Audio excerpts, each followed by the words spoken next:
ಶ್ರೀರಸ್ತು ಶುಭಮಸ್ತು ಶ್ರೀರಸ್ತು ಶುಭಮಸ್ತು. ರಾತ್ರಿ ಎಲ್ಲ ನಿದ್ದೆಗಿಟ್ರೆ ನಾಳೆ ಆಫೀಸ್ನಲ್ಲಿ ಹೇಗೆ ಕೆಲಸ ಮಾಡ್ತೀಯಾ? ನಿನಗೆ ಕಷ್ಟ ಆಗುತ್ತೆ ಅಂತ ನನ್ನ ಮನಸ್ಸಿಗೆ ಅನಿಸ್ತು, ಅದಕ್ಕೆ ಹೇಳಿದೆ ಅಷ್ಟೇ. ನಿನಗೋಸ್ಕರ ಕಷ್ಟ ಪಡೋದು ಕಷ್ಟ ಅಲ್ಲ ಜಾನ್ವಿ. ಬಯಸದ್ದೆಲ್ಲ ಸಿಗೋದಿಲ್ಲ ಅಂತ ಗೊತ್ತು, ಆದರೆ ಮನಸ್ಸು ಸಿಗದೆ ಇರೋದನ್ನೇ ಹಂಬಲಿಸುತ್ತೆ.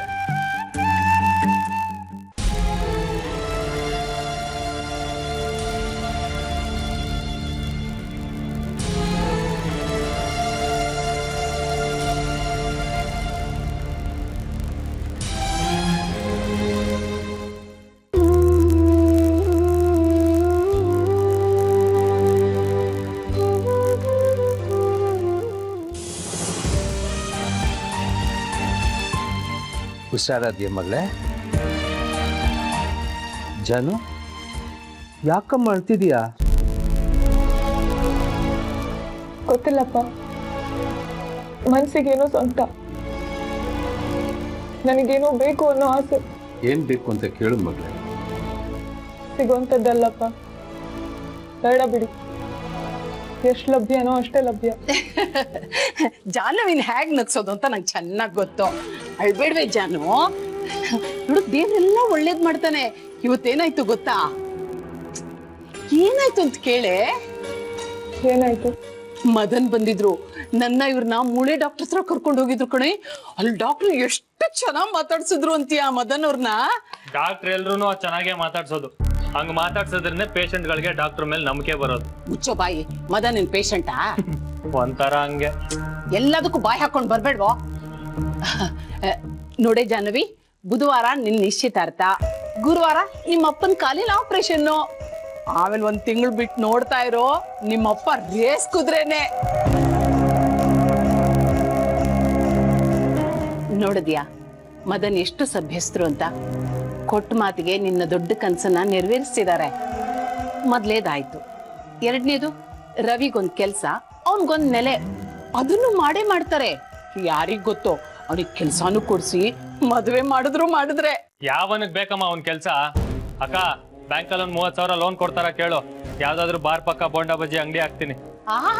ನಿನ್ ಯೋಗ್ಯತೆಗೆ ಕುಡ್ದ್ ಕಾಫಿ ಲೋಟ ತೊಳಿಯಕ್ ಬರಲ್ಲ, ಬೋಂಡಾ ಅಂಗಡಿ ಹಾಕ್ತಾನಂತೆ. ಬೋಂಡಾ ಅಂಗಡಿ. ಏಯ್, ಮೊದ್ಲು ಸ್ಟೋ ಹಚ್ಚೋದ್ ಕಲಿಯೋ. ಅಕ್ಕ, ನಿನ್ ಮೊಬೈಲ್ ಅಲ್ಲಿ ಇದೆಯಾ? ಯಾವ್ದೋ ಹೊಸ ಅಪ್ಲಿಕೇಶನ್ ಬಂದಿದೆ ಅಂತ ಡೌನ್ಲೋಡ್ ಮಾಡ್ಬೇಕು. ನಿನಗ್ ಸಂತೋಷ ಆಯ್ತಲ್ವೇನೆ ಜಾಹ್ನವಿ? ಸಂತೋಷ ಪಡ್ಬೇಡ ಮಗಳೇ. ನನ್ ಕಾಲ್ ಸರಿ ಆದ್ರೆ ನಿನ್ ಗೋಳ್ ಶುರು ಆಗುತ್ತೆ. ಆ ಡಾಕ್ಟ್ರು ಯಾಕಾದ್ರೂ ನನ್ ಕಾಲ್ ಸರಿ ಹೋಗುತ್ತೆ ಅನ್ನೋ. ಯಾಕಪ್ಪ ಹಾಗೆ ಹೇಳ್ತಿದ್ಯಾ? ನನಗೇನ್ ಬೇಕು ಅದೇ ನಡೀತಿದೆಯಲ್ಲ. ನಿಮ್ ಕಾಲ್ ಸರಿ ಹೋದ್ರೆ ನಂಗೆ ಎಷ್ಟು ಸಂತೋಷ ಆಗುತ್ತೆ. ನಾನ್ ಸಂತೋಷವಾಗಿರ್ಬಾರ್ದಾ? ಜನ, ನನ್ ಕಾಲ್ ಸರಿ ಇದೆ ನೋಡು. ಇಲ್ಲ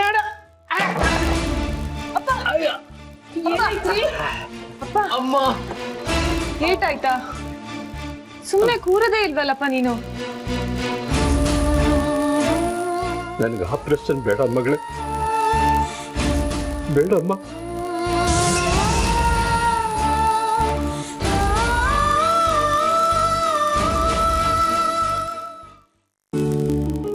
ದೇವ್ರೆ, ನನಗೆಲ್ಲ ಕೊಟ್ಟಿದೀಯಾ. ಅಗತ್ಯಕ್ಕಿಂತ 6 ಪಟ್ಟು ಜಾಸ್ತಿ ಕೊಟ್ಟಿದೀಯಾ.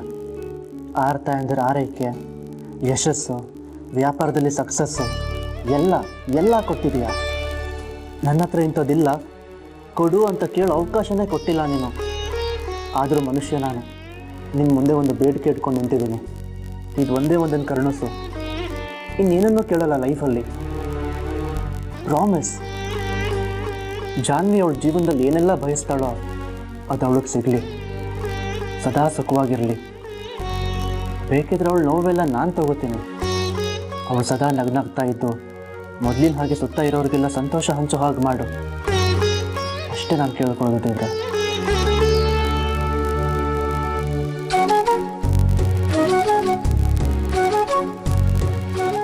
ಯಾವತ್ತೂ ಕೈ ಮುಗಿದು ನಿಂತವನಲ್ಲ.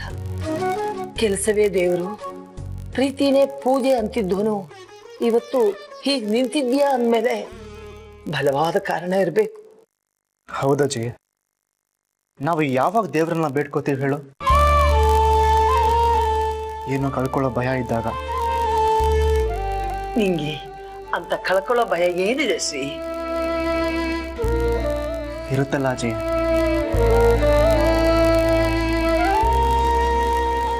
ಕಳ್ಕೊತೀವಿ ಅನ್ನೋದನ್ನ ಹಿಡಿದಿಟ್ಕೋಬೇಕು ಅನ್ಸಿದೀಯಾ? ನಮ್ಮ ಪಾಲಿಂದಾದ್ರೆ ಖಂಡಿತ ಸಿಗುತ್ತೆ. ಎಷ್ಟು ಸ್ವಾರ್ಥಿಗಳು ನಾವು. ನಮಗೆ ಬೇಕಾದನ್ನು ನಾವು ಹಿಡಿದಿಟ್ಕೊಂಡು ನಮ್ಮದು ಅಂತ ಬೀಗ್ತೀವಿ. ಅದಕ್ಕೋಸ್ಕರ ಹೋರಾಟ, ಪ್ರಾರ್ಥನೆ ಎಲ್ಲ. ಸ್ವಾರ್ಥ ಅಲ್ಲ ಅದು ಶ್ರೀ, ಸ್ವಂತಿಕೆ, ಉದ್ದೇಶ. ಏನೂ ಇಲ್ಲದೆ ಯಾವುದು ಬೇಡದೇ ಇರೋ ಬದುಕು ತುಂಬಾ ಖಾಲಿ.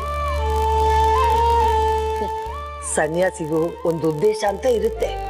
ಆದರೆ ಯಾಕೋ ಭಯ ಆಗ್ತಿದೆ ಅಜ್ಜಿ. ಭಯ ಯಾಕೋ? ಕಳ್ಕೊಂಡ್ರೆ ಅದಕ್ಕಿಂತ ಒಳ್ಳೇದು ನಮಗೆ ಸಿಗುತ್ತೆ ಬಿಡು. ಭ್ರಮೆ ಅಲ್ಲ, ನಂಬಿಕೆ. ನಂಬಿದ್ರೆ ಖಂಡಿತ ನಿಜ ಆಗುತ್ತೆ. ನಂಬಿಕೆ ಇಲ್ದಿದ್ರೆ ದೇವ್ರ ಮುಂದೆ ನಿಂತು ಕೈ ಮುಗಿತಿದ್ಯಾ? ನಿಸ್ವಾರ್ಥ ಮನಸ್ಸಿದ್ರೆ ಅನ್ಕೊಂಡಿದ್ದು ಖಂಡಿತ ಆಗುತ್ತೆ ಶ್ರೀ. ನೋಡೋಣ. ಏನ್ ಬೇಡ್ಕೊಂಡೆ ದೇವ್ರ ಹತ್ರ? ಶ್ರೀನ ಚೆನ್ನಾಗಿ ನೋಡ್ಕೊಳಪ್ಪ ಅಂತ ಕೇಳ್ಕೊಂಡೆ. ಚೆನ್ನಾಗಿರ್ತಾನೆ ಬಿಡು. ತುಂಬಾ ಒಳ್ಳೆ ಹುಡುಗ ಅಪ್ಪ. ಬೇರೆಯವ್ರ ನೋವಿಗೆ ಸ್ಪಂದಿಸ್ತಾನೆ. ಬೇರೆಯವ್ರಿಗೋಸ್ಕರ ಎಂತ ತ್ಯಾಗ ಬೇಕಂದ್ರೂ ಮಾಡ್ತಾನೆ. ಕಷ್ಟ ಈ ಕಾಲದಲ್ಲಿ ಅಂತ ಹುಡುಗರು ಸಿಕ್ಕೋದು. ನನಗೋಸ್ಕರ ತುಂಬಾ ಮಾಡಿದಾನಪ್ಪ. ನನಗ್ ನೋವಾದ್ರೆ ಅವನು ಹೇಳ್ತಾನೆ, ನಾನ್ ಸಮಾಧಾನವಾಗಿರ್ಲಿ ಅಂತ ಅವನು ಒದ್ದಾಡ್ತಾನೆ. ಆಸ್ಪತ್ರೆಯಲ್ಲಿ ಎಷ್ಟು ಚೆನ್ನಾಗಿ ನೋಡ್ಕೊಂಡಾಗುತ್ತಪ್ಪ. ಅದನ್ನೆಲ್ಲ ಮರೆಯಕ್ಕೆ ಆಗಲ್ಲ. ಯಾಕೆ ಮರಿಬೇಕು? ನೀನು ಮದನ್ ಅಂತವ್ರನ್ನ ಮರಿಬೇಕು. ಹೆಂಗ್ ಗೊತ್ತಪ್ಪ? ಶ್ರೀಗೆ ಮದನ್ ಕಂಡ್ರೆ ಆಗಲ್ಲ, ಅವನ ಹೆಸರೇ ಕೋಪ ಬರುತ್ತೆ. ಹೌದಾ? ನೋಡ್ತೀಯಾ, ನೀನ್ ಮದುವೆ ಮಾಡ್ಕೊಳ್ಳೋದ್ ಕಂಡ್ರೆ ಪ್ರಪಂಚಕ್ಕೆ ಇಷ್ಟ ಇಲ್ಲ. ಅದೇನಂತ ಒಪ್ಕೊಂಡಿವು. ಅದೃಷ್ಟ ಅಂತ ಒಂದಿರತ್ತಲ್ವಪ್ಪ. ನಿನ್ನ ಹತ್ರ ಮಾತಾಡ್ಬೇಕು ಮಗಳೇ. ನಾನ್ ಅಡ್ಗೆ ಮಾಡ್ಬೇಕು ಅಪ್ಪ. ನಿಮ್ಮಮ್ಮ ಇಲ್ಲ, ನಿಮ್ಮಮ್ಮ ಇದ್ದಾಗ ಮಾತಾಡಕ್ಕಾಗಲ್ಲ. ತುಂಬಾ ಅರ್ಜೆಂಟ್ ವಿಷಯ. ಏನಂತ ಅರ್ಜೆಂಟ್ ವಿಷಯ?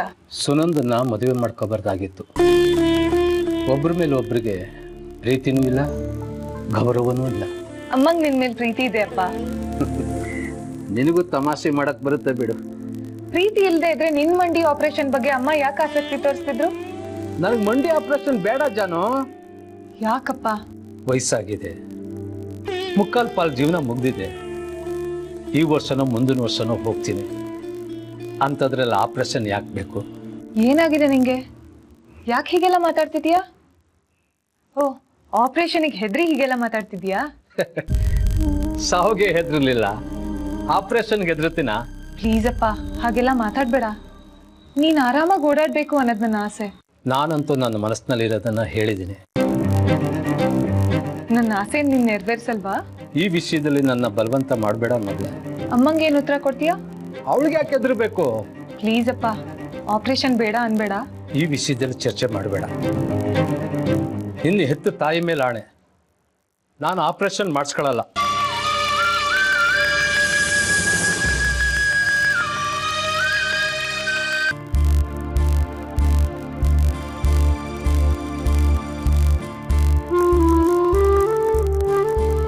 ಶ್ರೀ, ನಿಂಗಿಷ್ಟ ಅಂತ ಸಾಗು ಮಾಡಿದೀನಿ.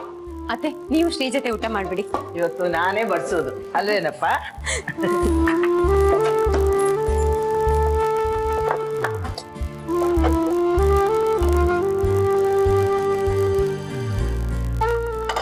ಶ್ರೀ, ತಿನ್ನು. ಸಾಗು ತುಂಬಾ ರುಚಿಯಾಗಿದೆ ಅನಿಸ್ತಿದೆ. ಹುಳಿನೂ ಅಷ್ಟೇ ಅಮ್ಮ. ನೀನ್ ಮಾಡಿದ್ಯಾ? ಅದಕ್ಕೆ ನಮ್ಮನೇಲಿ ಅಡಿಗೆ ಅಡ್ವರ್ಟೈಸ್ಮೆಂಟ್ ನಡೀತಾ ಇರುತ್ತೆ. ಅವರೊಂದು, ಇವರೊಂದು, ನಾನ್ ಮುಂದು, ತಾನ್ ಮುಂದು ಅಂತ.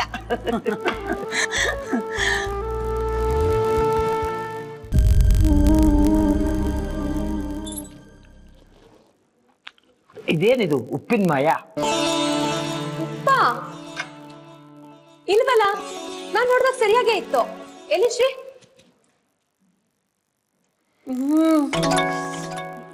ಕಲಾ ಅಕ್ಕಂಗೆ ತೆಂಗಿನ ತುರಿ ಹಾಕಿ ಅಂತ ಹೇಳಿದ್ದೆ. ಅವರು ಹಾಗಾದ್ರೆ ಉಪ್ಪು ಡಬಲ್ ಬಿದ್ದಿರುತ್ತೆ, ಇನ್ನೇನಾಗುತ್ತೆ? ಸಾರಿ ಶ್ರೀ, ತುಂಬಾ ಪ್ರೀತಿಯಿಂದ ನಿನ್ಗೋಸ್ಕರ ಮಾಡಿದ್ದೆ. ಕಲಾಕ ಎಲ್ಲ ಹಾಳು ಮಾಡ್ಬಿಟ್ರು. ಇರು, ಚಟ್ನಿ ಇದೆ ಹಾಕ್ತೀನಿ. ಚಟ್ನಿ ಬೇಡ ನನಗೆ.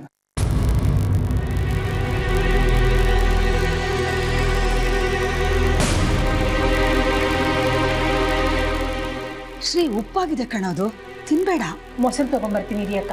ನಂಗೇನು ಬೇಡ.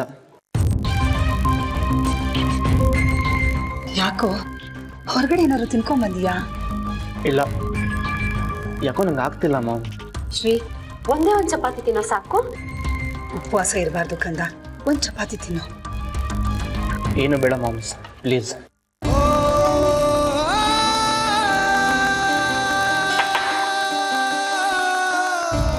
ಶ್ರೀ, ಅಲ್ವೋ ಶ್ರೀ, ಸಾಗು ಗುಪ್ತಾಸ್ತಾ ಇದ್ರೆ ಅಂತ ಊಟನೇ ಬಿಡ್ತಾರ? ಸ್ವಲ್ಪ ಆದ್ರೂ ಮಾಡೋ. ಮನ್ಸು ಸರಿ ಇಲ್ಲ ಅಂದ್ರೆ ಹೊಟ್ಟೆಗೇನು ಸೇರಲ್ಲ.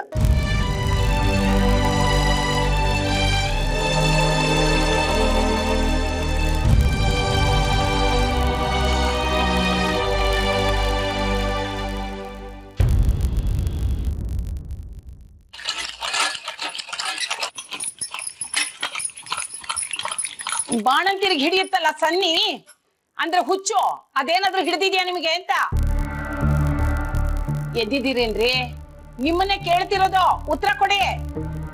ಉತ್ತರ ಕೊಡಲ್ಲ ಅಂತ ಗೊತ್ತು ತಾನೆ, ಮತ್ತೆ ಕೇಳ್ತೀಯಾ? ಜಾನ್ವಿ, ಏನಾಗಿದೆಯಾ ನಿಮ್ಮಪ್ಪನ್ಗೆ? ಮದನ್ ಅಷ್ಟು ದೊಡ್ಡ ಡಾಕ್ಟರ್ ಹತ್ರ ಕರ್ಕೊಂಡು ಹೋಗಿ ಬಂದಿದ್ದಾರೆ. ಆಪರೇಷನ್ ಡೇಟು ಫಿಕ್ಸ್ ಆಗಿದೆ. ಈಗ ನಾನು ಅವ್ರಿಗೆ ಏನು ಉತ್ತರ ಕೊಡ್ಲೆ? ಹೆಣ್ಣೆತ್ತೋರು ಸ್ವಲ್ಪ ತಗ್ಗಿ ಬಗ್ಗಿ ನಡಿಬೇಕಾಗತ್ತೆ. ಅವ್ರು ನಮಗೋಸ್ಕರ ಇಷ್ಟೆಲ್ಲ ದುಡ್ಡು ಖರ್ಚು ಮಾಡಕ್ ರೆಡಿ ಆಗಿದ್ದಾರೆ. ಸ್ವಲ್ಪ ಹೇಳು ನಿಮ್ಮಪ್ಪನ್ಗೆ. ಅಪ್ಪ, ಆಪರೇಷನ್ ಮಾಡಿಸ್ತಿರೋದು ನಿಮ್ಮ ಒಳ್ಳೇದಕ್ಕೆ ಅಲ್ವಾ? ಇರ್ಬೋದು, ಆದ್ರೆ ಸ್ವಾಭಿಮಾನ ಬಿಟ್ಟು ಬದುಕಬೇಕಾಗತ್ತೆ. ನನಗಿಷ್ಟ ಇಲ್ಲ. ಸ್ವಾಭಿಮಾನದ ಮನೆಗೆ ಶಗಣಿ ತಟ್ರಿ. 4 ಕಾಸು ದುಡಿಯೋ ಯೋಗ್ಯತೆ ಇಲ್ಲ. ವರ್ಷಕ್ಕೊಂದ್ಸರ್ತಿ ಯುಗಾದಿ ಹಬ್ಬ ಬರುತ್ತೆ, ಅದಕ್ಕೆ ಏನಾದ್ರು ಹೆಂಡತಿ ಮಕ್ಳಿಗೆ ಬಟ್ಟೆ ತಂದು ಕೊಟ್ಟಿದ್ದೀರೇನ್ರಿ? ಕಣ್ಣಿಲ್ದೇ ಇರೋರು ಬಣ್ಣದ ಬಗ್ಗೆ ಮಾತಾಡ್ಬಾರ್ದು. ಸ್ವಾಭಿಮಾನ ಅಂತೆ ಸ್ವಾಭಿಮಾನ, ಬಡ್ಕೊಂಡ್ರು ನಿಮಗೆ. ಅಮ್ಮ, ಕೂಗಾಡ್ಬೇಡಿ, ನಾನು ಅಪ್ಪಂಗೆ ತಿಳಿಸಿ ಹೇಳ್ತೀನಿ. ಯಾರು ಹೇಳಿದ್ರು ಅಷ್ಟೇ ಕಣೆ, ಒಡದ್ ಮಡಕೆಯಲ್ಲಿ ನೀರ್ ತುಂಬ್ದ ಹಾಗೆ. ಇವ್ರ ಜೊತೆ 24 ವರ್ಷ ಸಂಸಾರ ಮಾಡಿದ್ದೀನಿ. ಇವರು ಸುಖ ಪಡ್ಲಿಲ್ಲ, ನಮಗೂ ಸುಖ ಕೊಡ್ಲಿಲ್ಲ.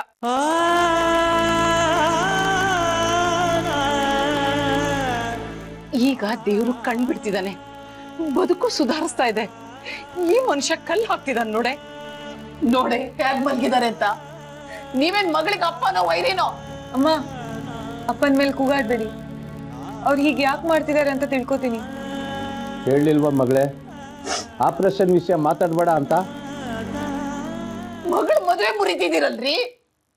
ಬರೀ ಮಕ್ಕಳು ಹುಟ್ಟಿಸ್ಬಿಟ್ರಲ್ಲ, ಅವ್ರಿಗೆ ಜೀವನನೂ ಕೊಡ್ಬೇಕು.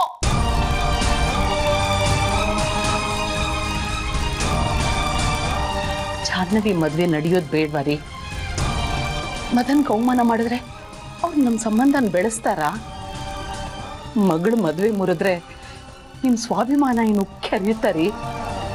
ಮಾತಾಡ್ರಿ, ಬಾಯ್ ಬಿಡ್ರಿ. ದೇವ್ರ ಬುದ್ಧಿ ಕೊಟ್ಟಿದ್ದಾರೆ, ಮಾಡಿರೋ ತಪ್ಪುಗಳನ್ನೆಲ್ಲ ಸರಿ ಮಾಡ್ಕೊಳ್ತಾ ಇದ್ದೀನಿ. ಏನೇ ಹೇಳಿದ್ರು ಆಪರೇಷನ್ ಮಾಡಿಸ್ಕೊಳಲ್ಲ. ನಿಮ್ಗೆ ಇಷ್ಟ ಹಠ ಇದ್ರೆ ನನ್ಗೂ ಡಬ್ಬಲ್ ಹಠ ಇದೀರಿ. ಅದ್ ಹೆಂಗ್ ನೀವು ಆಪರೇಷನ್ ಮಾಡಿಸ್ಕೊಳ್ಳಲ್ವೋ ನಾನು ನೋಡ್ತೀನಿ.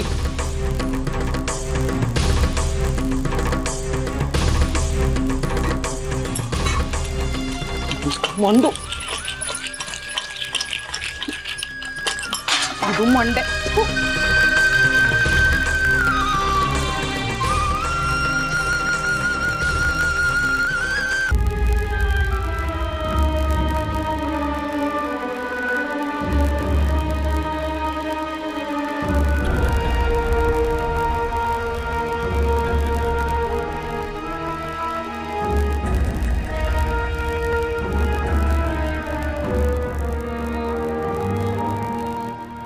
ಯಾಕೋ ಶ್ರೀ, ನಿನ್ ಮನ್ಸಲ್ಲಿ ಏನಿದೆ ಅಂತ ಹೇಳು.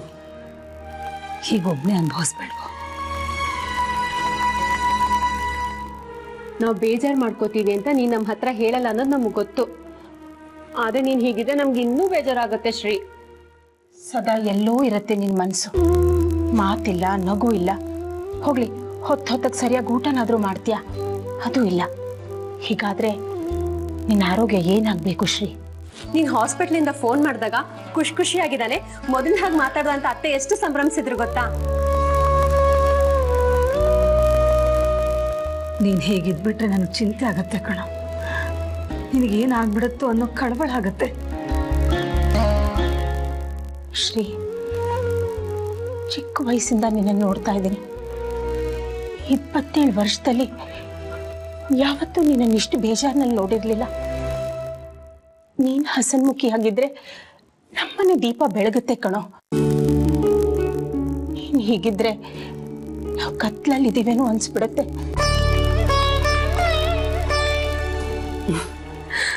ನಾನು ಎಷ್ಟೋ ಗಂಡುಗಳನ್ನ ರಿಜೆಕ್ಟ್ ಮಾಡಿದೆ, ಕೊನೆಗೆ ಗಂಡುಗಳೇ ನನ್ನನ್ನ ರಿಜೆಕ್ಟ್ ಮಾಡಿದ್ರು. ಆಗ ನನಗೆ ಗೊತ್ತಾಯ್ತು ನನ್ನಿಂದ ಅವ್ರಿಗೆ ಎಷ್ಟು ನೋವಾಗಿದೆ ಅಂತ. ಆದ್ರೆ ನಾನು ಧೈರ್ಯಗೆಡ್ಲಿಲ್ಲ, ಯೋಚನೆನೂ ಮಾಡ್ಲಿಲ್ಲ. ಅತ್ತೆನ ಒಂದ್ಸಲ ನೆನಪು ಮಾಡ್ಕೊಂಡೆ. ಆಗ ಈ ಮನೆಗೆ ಗಂಡು ದಿಕ್ಕು ಅಂತ ನಿನ್ನನ್ ಬಿಟ್ರೆ ಬೇರೆ ಯಾರು ಇರ್ಲಿಲ್ಲ ಶ್ರೀ. ನಾವೆಲ್ಲ ತುಂಬಾ ನೋವಲ್ಲಿದ್ವಿ. ಎಲ್ರೂ ಸೇರಿ ಒಂದ್ ಶಬ್ದ ಮಾಡಿದ್ವಿ. ಏನ್ ಗೊತ್ತಾ? ನಮಗಾಗಿರೋ ನೋವು ದುಃಖ ನಮ್ ಶ್ರೀಮುಖದಲ್ಲಿ ಕಾಣ್ದೇ ಇರೋ ಹಾಗೆ ನೋಡ್ಕೋತೀವಿ ಅಂತ. ಶ್ರೀ, ನೀನ್ ಯಾವಾಗ್ಲೂ ನಗ್ನಗ್ತಾ ಹಸನ್ಮುಖಿ ಆಗಿರ್ಬೇಕು ಕಣೋ. ನೀನೇ ಹೇಗಿದ್ರೆ ನಾವೆಲ್ಲ ಏನ್ ಮಾಡೋದು ಹೇಳು?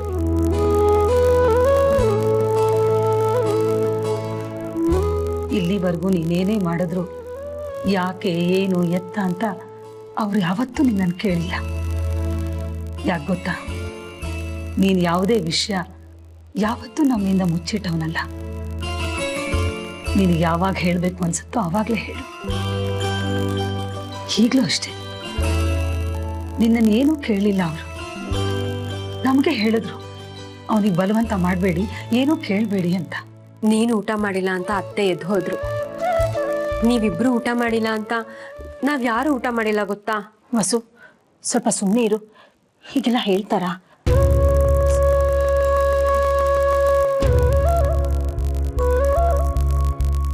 ಮಾಮ್ಸ್, ನೀವು ಯಾರು ಇನ್ನೂ ಊಟ ಮಾಡಿಲ್ವಾ?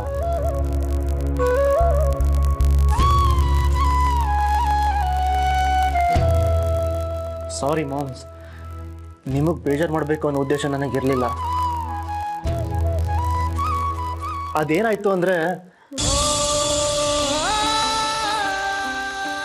ಬಿಡಿ, ಬನ್ನಿ ಬನ್ನಿ ಎಲ್ಲರೂ ಊಟಕ್ಕೆ ಹೋಗೋಣ.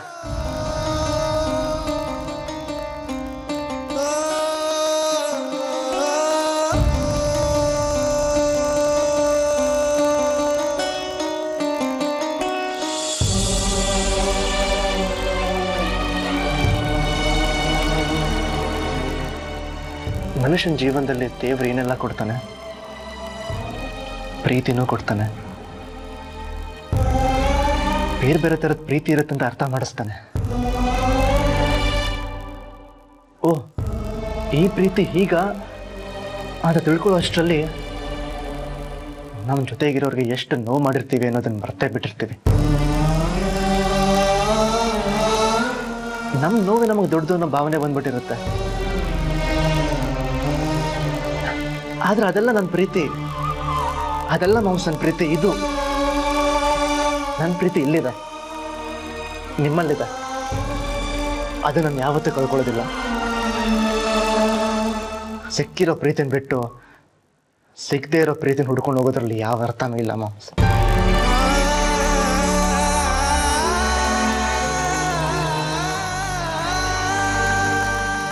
ಸಾರಿ ಮಾಮ್, ನನ್ನಿಂದ ನಿಮಗೆ ತುಂಬ ನೋವಾಯ್ತಲ್ಲ.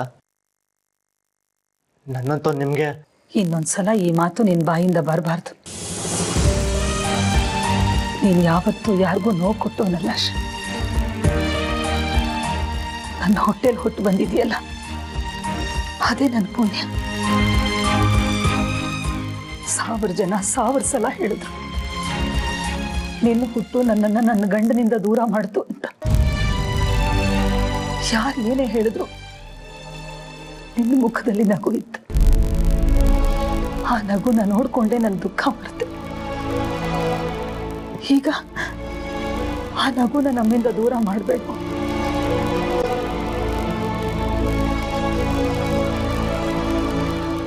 ನಿಮ್ಮಪ್ಪ ಬರ್ತಾರೋ ಇಲ್ವೋ ಯಾರಿಗೂ ಗೊತ್ತಿಲ್ಲ. ಇಷ್ಟು ವರ್ಷ ಅವ್ರ ನೆನಪಲ್ಲೇ ನಾನು ಜೀವನ ಕಳೆದೆ.